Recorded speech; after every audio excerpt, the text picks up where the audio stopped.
बच्चों, आज हम पढ़ेंगे बीए पार्ट फर्स्ट का फर्स्ट पेपर जो है काव्य किरण आदिकालीन एवं भक्तिकाल, जिसमें हमारे कवि हैं सूरदास और सूरदास का भ्रमर गीत सार।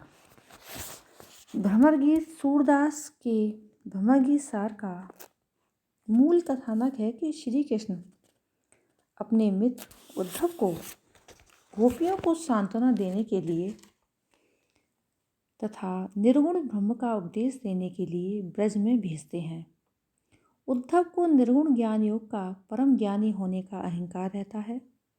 श्री कृष्ण इस बहाने उद्धव के ज्ञानी अहंकारी स्वभाव का परीक्षण करना चाहते हैं। उद्धव भी ब्रज में पहुंचकर गोपियों को निर्गुण ब्रह्म की साधना करने का श्री कृष्ण का संदेश देते हैं।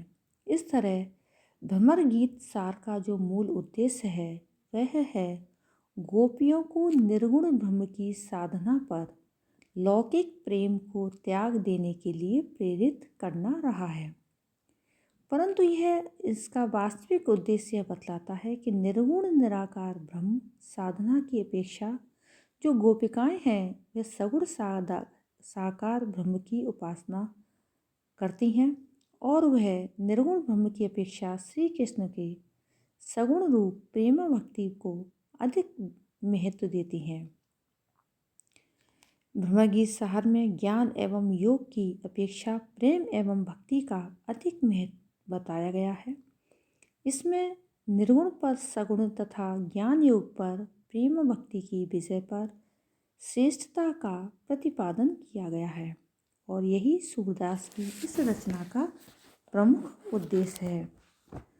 जब कृष्ण ब्रज को छोड़कर मथुरा आ जाते हैं और मथुरा आ जाने के पश्चात अपना संदेश लेकर उद्धव को भेजते हैं। उद्धव यह मन निश्चय जानो, मन क्रम बच में तुम्हें पठावत ब्रज को तुरत पलानो। पूरन ब्रह्म सकल अविनाशी ताके तुम हो ज्ञाता, रेख न रूप जाति कुल नाही जाके नहीं तो पितु माता। यह मत दे गोपिन कहु आवहु बिरह नदी में भासते, सूर तुरत यह जाय कहो तुम ब्रह्म बिना नहीं आसते।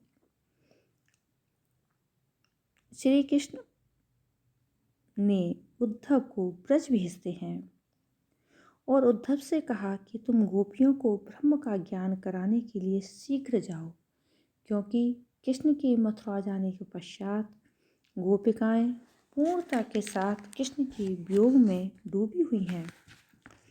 कृष्ण ने उद्धव से कहा कि तुम अपने मन में निश्चय पूर्वक जान लो कि मैं तुम्हें मन कर्म एवं वचन से अर्थात सर्व भाव से ब्रज भेज रहा हूँ। उद्धव यह मन निश्चय जानो, मन से क्रम से वचन से मैं तुम्हें ब्रज भेजता हूँ। तुम ब्रज में जाकर तुरंत मेरी आज्ञा का पालन करो। तुम अविनाशी पूर्ण ब्रह्म के ज्ञाता हो, पूर्ण ब्रह्म सकल अविनाशी। तुम निर्गुण निराकार ब्रह्म को मानने वाले हो। तुम अविनाशी पूर्ण ब्रह्म के ज्ञाता हो।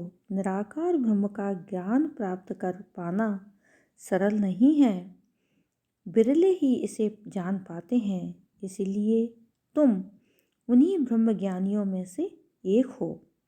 रेख न रूप जाति कुल नाही जाके नहीं पितमा, जिसका कोई रूप नहीं, जिसको कोई जन्म देने वाला नहीं, जिसकी ना कोई जाति है ना कुल है, जिसके कोई माता पिता नहीं है, उसे जन्म देने वाला कोई नहीं है। यही सब तुम उन गोपियों को जाकर समझाओ। वे बेचारे मेरे विरह की नदी में डूबी जा रहे हैं, अर्थात मेरे बिना भी अत्यंत दुखी हैं। यह मत गोपिन कहु आवहु विरह नदी में भासते। यह अपने निर्गुण निराकार ब्रह्म का ज्ञान जाकर उन गोपिकाओं को दे दो जो विरह रूपी नदी में डूबी हुई हैं, अर्थात मेरे मथुरा जाने के पश्चात अत्यंत दुखी हैं। तुम उन्हें जाकर समझाओ। सुर तुरत यह जाय कहो तुम ब्रह्म बिना नहीं आ सके। तुम ही उन्हें जाकर समझाओ कि मुक्ति तो केवल ब्रह्म का ध्यान करने से मिलती है, किसी और का ध्यान करने से नहीं। तो यहाँ पर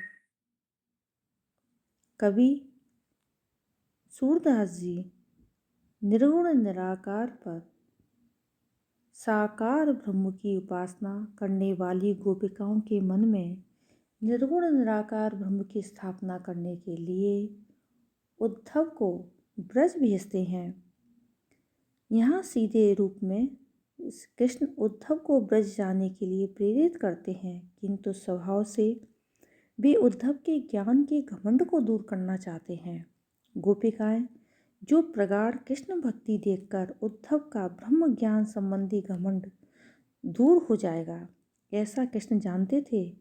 प्रकट रूप में कृष्ण उद्धव के ज्ञान की प्रशंसा कर रहे हैं, वास्तव में वे उनके ज्ञान के घमंड को दूर करना चाहते हैं।